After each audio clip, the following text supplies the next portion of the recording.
Yes, Rick, could you tell us how you thought Maxey played yesterday and how's he doing today? I thought he played very well yesterday.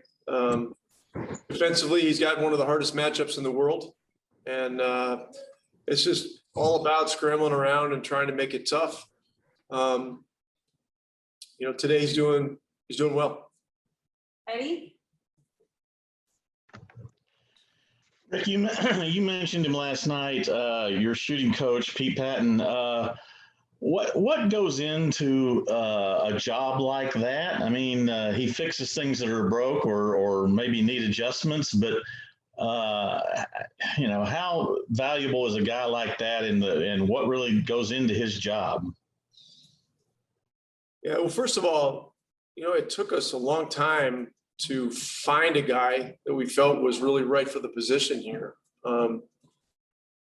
Pete was a guy that Mike Finley had played, I think, with a little bit and against in the Chicago area when they were growing up. Pete played at DePaul and was a 40+% three-point shooter at DePaul, and was a guy that had done extensive work in the area of shooting.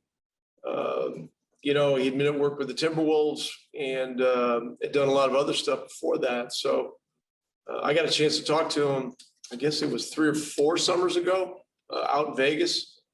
I really liked him. We really connected in terms of our view of shooting and the fact that everybody was different. Everybody had different sort of tools.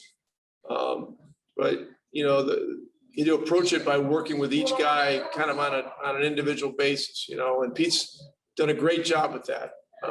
As I mentioned yesterday, he not only instructs and works with guys on mechanics and technique, but he also does a great job of instilling confidence and creating situations where they as they work with him, they can simulate game type situations. So he's been a great asset to our organization. Brad?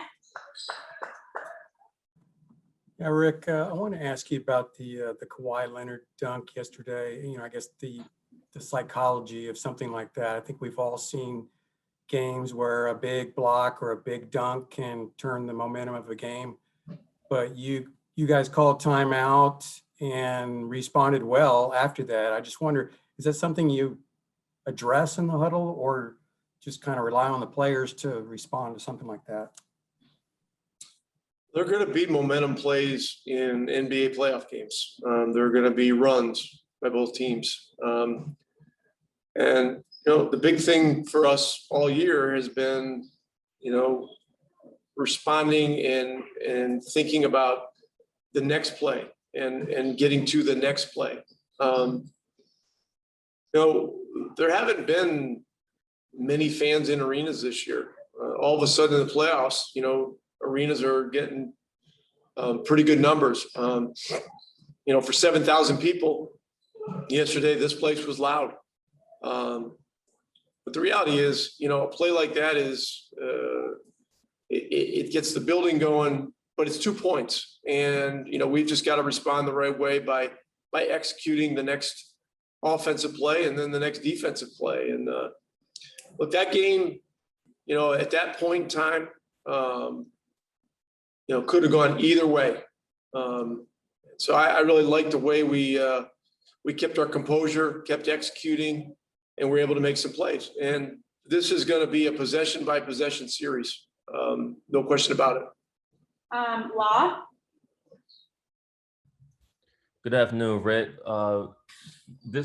Yesterday's game, that was the third time that the Mavericks have held the Clippers sub 30% from three, and I'm sure you're aware of how well they shot the three for the rest of the season when they weren't playing y'all. Like, what do you feel like your defense does that makes the Clippers shooters as uncomfortable as they seem to have been during the course of the season against you?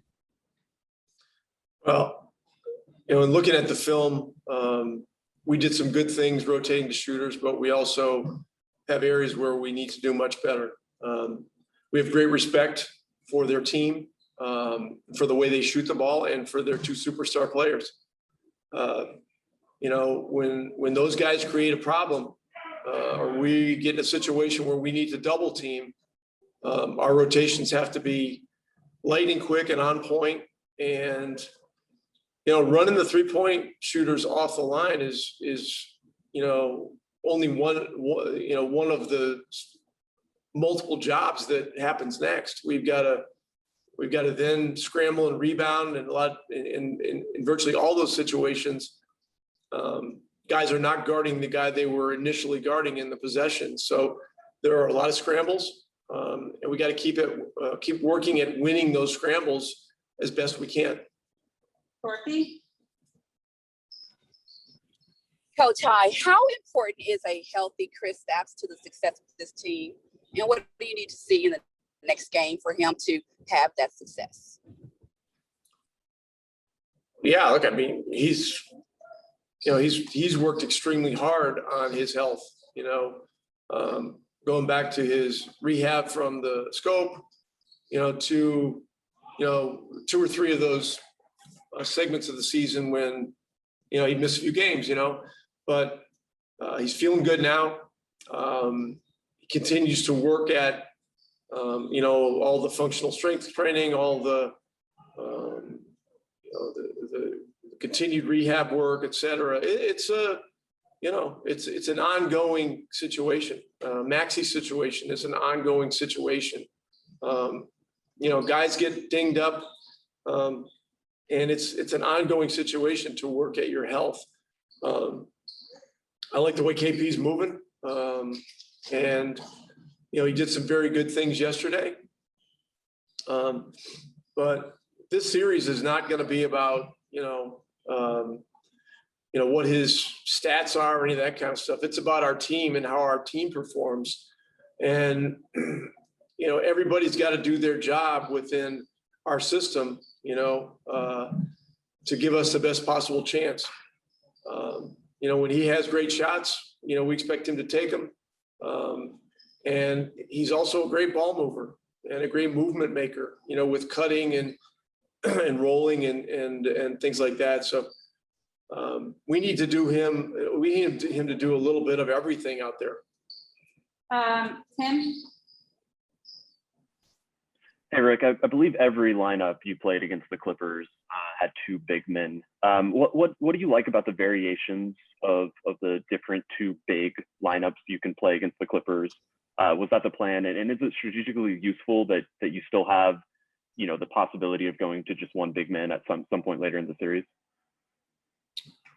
Well, I don't know if what you said is accurate because,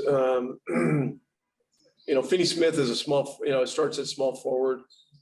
And when we're talking 2 bigs, we're talking, he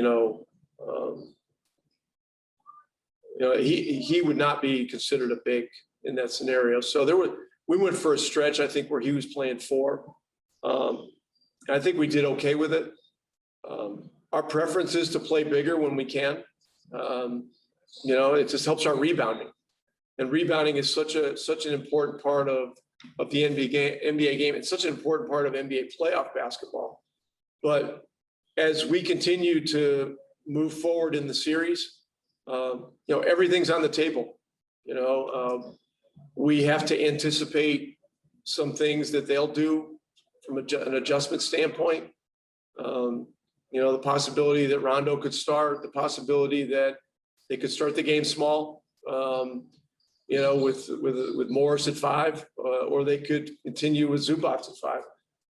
You got to be ready for everything. I mean, that's so much of what playoff basketball is about.